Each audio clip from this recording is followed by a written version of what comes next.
നമസ്കാരം. അഹങ്കാരത്തോടെ അട്ടഹസിച്ചതൊക്കെ വിഴുങ്ങേണ്ട ഗതികേടിലാണ് ഇപ്പോൾ ബി.ജെ.പി നേതാക്കൾ. തങ്ങൾ 400-ലധികം സീറ്റ് നേടി അധികാരത്തിൽ വരും, ആ ഭൂരിപക്ഷം ഉപയോഗിച്ച് ഭരണഘടന തന്നെ മാറ്റിയെഴുതുമെന്നൊക്കെ വലിയ വായിൽ തള്ളിയത് തിരിച്ചടിക്കുമെന്നായതോടെ നേതാക്കൾ ഓരോരുത്തരായി യു ടേൺ തുടങ്ങിയിരിക്കുകയാണ്. അധികാരത്തിൽ തിരിച്ചെത്തിയാൽ ഇന്ത്യൻ ഭരണഘടനയുടെ അടിസ്ഥാന ഘടനയിൽ മാറ്റം വരുത്തുകയോ സംവരണം അവസാനിപ്പിക്കുകയോ ചെയ്യില്ലെന്ന് പ്രതിരോധ മന്ത്രി രാജ്നാഥ് സിംഗും ആഭ്യന്തരമന്ത്രി അമിത്ഷായും ആവർത്തിച്ചു പറയേണ്ട സ്ഥിതിയിലെത്തിയിരിക്കുകയാണ്. ബി.ജെ.പി വീണ്ടും അധികാരത്തിലെത്തിയാൽ ഭരണഘടനാ ഭേദഗതിയിലൂടെ SC/ST OBC സംവരണം ഇല്ലാതാക്കില്ല എന്നൊക്കെ പറയേണ്ട ഗതികേടിലാണ് നേരത്തെ ആരംഭിച്ച അഹങ്കാര പ്രചാരണം അവരെ കൊണ്ടുചെന്നെത്തിച്ചിരിക്കുന്നത്. ഭരണഘടന മാറ്റാൻ ബി.ജെ.പി ഉദ്ദേശിക്കുന്നുവെന്ന വിശ്വാസം പിന്നാക്ക വിഭാഗങ്ങളിൽ വേരുപിടിക്കുന്നുവെന്ന ചിന്തയാണ് ബി.ജെ.പിയെ വെട്ടിലാക്കിയത്. 2009 മുതൽ ക്രമാനുഗതമായി OBC വോട്ടുകൾ വർദ്ധിച്ചതിന്റെ ഫലമാണ് ബി.ജെ.പി നേടിയ തുടർച്ചയായ വിജയം എന്ന് നേരത്തെ വിലയിരുത്തപ്പെട്ടതാണ്. OBC വോട്ടുകളുടെ വളരെ പ്രധാനപ്പെട്ട ഒരു വിഭാഗം നേടിയെടുക്കുന്നതിൽ ബി.ജെ.പി എങ്ങനെ വിജയിച്ചുവെന്ന് CSDS കണക്കുകൾ പറയുന്നത് ഇപ്രകാരമാണ്. 2009 OBC വോട്ടിന്റെ 17% നിന്ന് 2019 OBC വോട്ട് വിഹിതത്തിന്റെ ഏതാണ്ട് 47% ബി.ജെ.പിക്ക് നേടാനായി. എന്നാൽ 400+ സീറ്റുമായി അധികാരത്തിൽ തിരിച്ചെത്തിയാൽ സംവരണം ഇല്ലാതാക്കാൻ മടിച്ചേക്കില്ലെന്ന് അവർ സംശയിക്കുന്ന പക്ഷം ഈ വിഹിതം ഗണ്യമായി കുറയുമെന്ന ആശങ്കയാണ് ബി.ജെ.പി നേതാക്കളെ സമ്മർദ്ദത്തിലാക്കുന്നത്. ബി.ജെ.പി നേതാക്കൾ രാജ്യത്തുടനീളം ഭരണഘടന മാറ്റാൻ വേണ്ട 400-ലധികം സീറ്റുകൾ ആവശ്യപ്പെട്ട് പ്രചാരണം നടത്തിയിരുന്നു. ബി.ജെ.പിക്ക് കൂടുതൽ ഭൂരിപക്ഷം ലഭിച്ചാൽ സംവരണം ഇല്ലാതാകുമെന്ന ആശങ്ക ബി.ജെ.പിക്കൊപ്പമുള്ള ദളിത് ഗോത്ര OBC അനുയായികൾക്കിടയിൽ പ്രചരിച്ചതോടെ 400-ന് മുകളിൽ എന്ന തരത്തിലുള്ള എല്ലാ അവകാശവാദങ്ങളും അപ്രത്യക്ഷമായിരിക്കുകയാണ്. 400+ എന്ന പ്രചാരണത്തിന് തുടക്കമിട്ടത് പ്രധാനമന്ത്രിയുടെ സാമ്പത്തിക ഉപദേശക സമിതിയുടെ ചെയർമാൻ ബിബേക് ദബ്രോയ് ആണ്.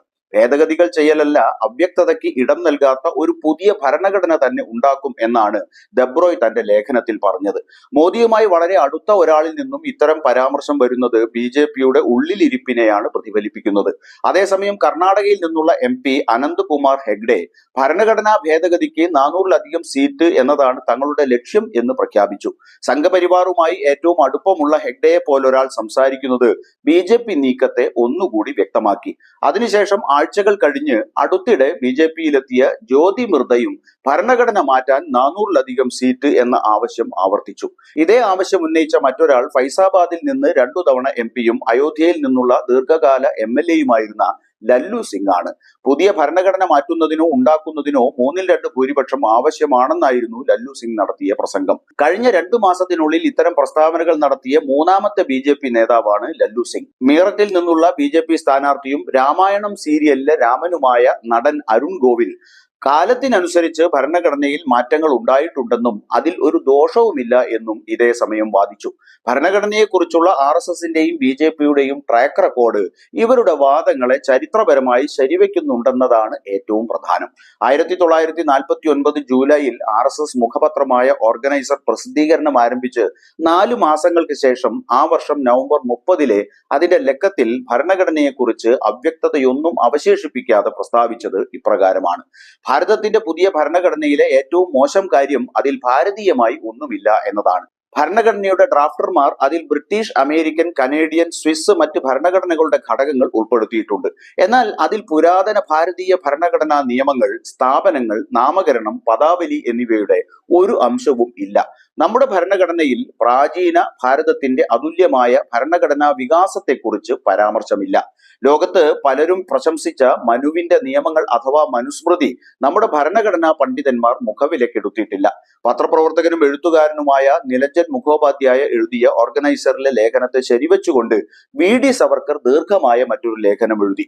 നമ്മുടെ ഹൈന്ദവ രാഷ്ട്രത്തിന് വേദങ്ങൾക്കു ശേഷം ഏറ്റവും ആരാധനായോഗ്യമായതും പുരാതന കാലം മുതൽ നമ്മുടെ സംസ്കാരത്തിന്റെയും ആചാരങ്ങളുടെയും ചിന്തകളുടെയും പ്രയോഗത്തിന്റെയും അടിസ്ഥാനമായി മാറിയതുമായ ഗ്രന്ഥമാണ് മനുസ്മൃതി. ഈ പുസ്തകം നൂറ്റാണ്ടുകളായി നമ്മുടെ രാജ്യത്തിന്റെ ആത്മീയവും ദൈവികവുമായ യാത്രയെ ക്രോഡീകരിച്ചു. ഇന്നും കോടിക്കണക്കിന് ഹിന്ദുക്കൾ അവരുടെ ജീവിതത്തിലും പ്രയോഗത്തിലും പിന്തുടരുന്ന നിയമങ്ങൾ മനുസ്മൃതിയെ അടിസ്ഥാനമാക്കിയുള്ളതാണ്.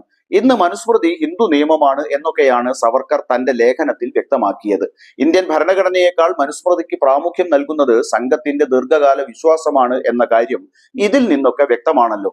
ബി.ജെ.പിക്ക് വീണ്ടും 400-ലധികം സീറ്റുമായി അധികാരത്തിലെത്താൻ കഴിഞ്ഞാൽ അവർ അവരുടെ അടിസ്ഥാന ലക്ഷ്യങ്ങളിലേക്ക് മടങ്ങുമെന്നത് അതുകൊണ്ട് തന്നെ ഒ.ബി.സികളെയും ദളിതരെയും ആദിവാസികളെയും ഉത്കണ്ഠാകുലരാക്കുന്നുണ്ട്. 2015 RSS മുഖപത്രമായ പാഞ്ചജന്യയിൽ നൽകിയ അഭിമുഖത്തിൽ സംവരണം പുനഃപരിശോധിക്കണമെന്ന് RSS മേധാവി മോഹൻ ഭാഗവത് പറഞ്ഞിരുന്നതും അവർ ചേർത്ത് വായിക്കുന്നുണ്ട്.